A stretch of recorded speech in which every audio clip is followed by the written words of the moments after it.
Fala galera do primeiro ano do ensino médio, que é o professor Marcos Vinícius, professor de língua portuguesa aqui do CBA. Bom, sei que muita gente deve estar preocupada com o conteúdo, como vai ficar, então eu vou tentar passar algumas informações, alguns conhecimentos, para a gente tentar não ficar para trás em relação ao conhecimento da língua. Então vou falar um pouquinho sobre o novo acordo ortográfico da língua portuguesa. Alguns alunos já tiveram essa aula, outros não. Então eu vou continuar aqui com vocês durante esse período, esse tempo, passando algumas informações, dando algumas aulas e falando um pouquinho sobre essa matéria, sobre nossa língua, falar sobre comunicação, que é importante. É importante também deixar claro que eu vou deixar alguns exercícios e vocês vão ter que resolver esses exercícios para que possamos corrigir futuramente, ok? Então a primeira coisa do novo acordo ortográfico que nós temos para falar é que antes do acordo nós tínhamos 23 letras e hoje nós temos 26. O K, Y e o W entram nesse novo acordo ortográfico por uma série de fatores. O principal deles é porque nós temos muitas palavras estrangeiras, né? O estrangeirismo se incorporou muito na língua portuguesa e aí acabamos tendo que incorporar o K, o Y e o W. Né? Nós já utilizamos isso no nosso dia a dia o tempo inteiro. Várias palavras estrangeiras fazem parte do nosso vocabulário e já estão no nosso dicionário. Falar um pouco de acentuação gráfica. Isso é importante. O acento agudo em ditongos abertos, ele antes do acordo ortográfico, todas as palavras eram acentuadas no ditongo aberto. Né? O que é um ditongo aberto? É quando eu falo el, ei e oi, ao invés de usar os fonemas eu, ei e oi. Então são os ditongos abertos. Lembrando que ditongo é quando eu tenho duas vogais juntas na mesma sílaba. Né? Normalmente uma vogal e uma semivogal. Né? Então quando eu tenho duas vogais juntas na mesma sílaba, eu chamo de ditongo. Quando eu tenho esse ditongo aberto, ei, el, oi, ou seja, o ei, o oi e o oi, perdão, ei, eu e oi, quando nós temos esses encontros abertos, então nós antigamente colocávamos acento. Hoje, nas palavras paroxítonas, nós não colocamos mais o acento. Apenas nas palavras oxítonas e monossílabos tônicos. O que é paroxítona? É quando a penúltima sílaba é tônica. Então, ideia é uma palavra que dei é a sílaba mais forte, ou seja, é uma paroxítona. Tem um ditongo aberto, ei, é um ditongo aberto. Antes ela tinha acento. Por ser paroxítona, ela não tem mais esse acento. Jiboia, a sílaba tônica é boy, ou seja, a penúltima sílaba. Como é um ditongo aberto, na palavra paroxítona ela não tem mais. Heróico, a mesma coisa. Ela tinha o acento por ser uma paroxítona formada por ditongo aberto. Hoje não tem mais.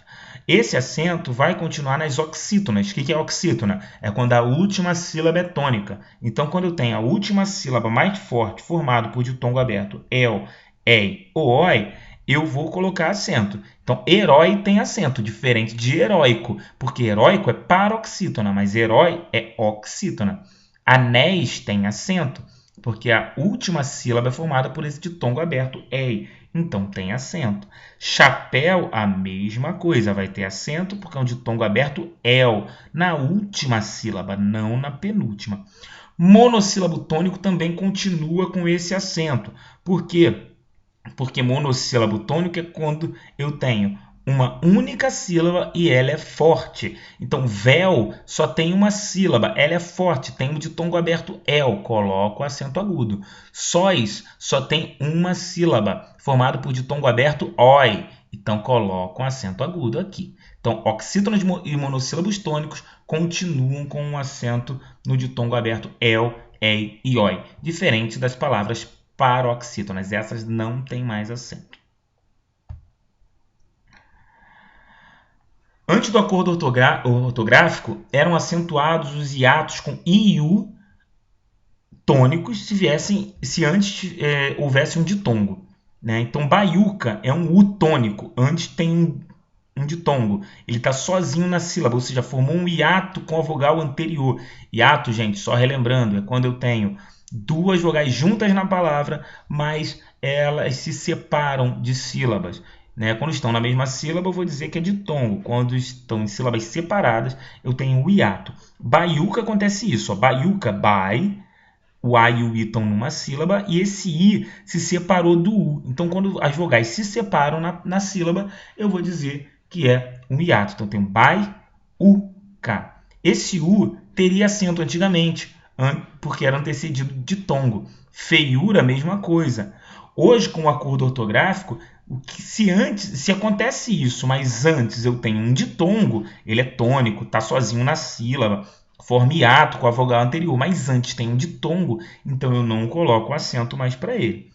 O acento vai continuar nessas letras I e U se elas estiverem sozinhas na sílaba, forem hiato, né? Ou seja, formando hiato com a vogal anterior, forem tônicos, né? Ou seja, forem fortes, estiverem sozinhas na sílaba ou seguida de S. Aí eu coloco um acento.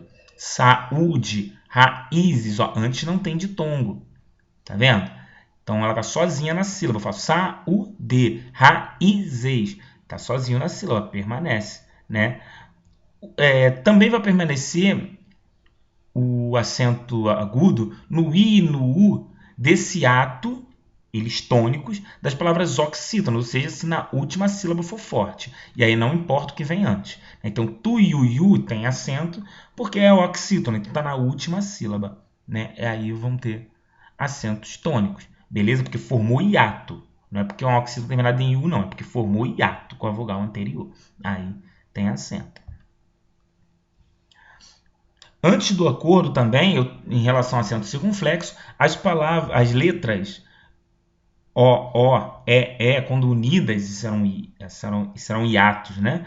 Eu tinha que marcar qual dos dois era mais forte, colocando um acento circunflexo. Então, tinha perdoo com acento circunflexo na primeira, enjoo, eu tinha que colocar um acento circunflexo no primeiro O, voo no primeiro O. A mesma coisa acontecia com creem, deem, leem, veem e etc.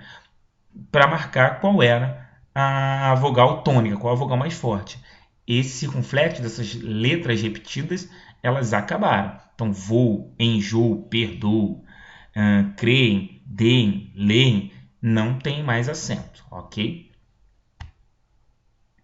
Continuou com o mesmo acordo os plurais, né? Então, assim, o plural de tem é tem com acento circunflexo, é para diferenciar do singular. Detém, mesma coisa. Vem, mesma coisa. Se é eles vêm, com acento circunflexo.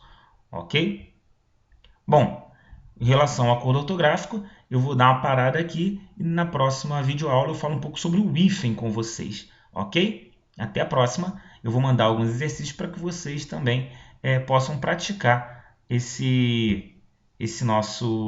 um pouquinho desse nosso trabalho aqui, para ver se está tudo compreendido, ok? Gente, se cuidem, lavem bem as mãos, ok? Um abraço do professor Vinícius de Alencar para vocês.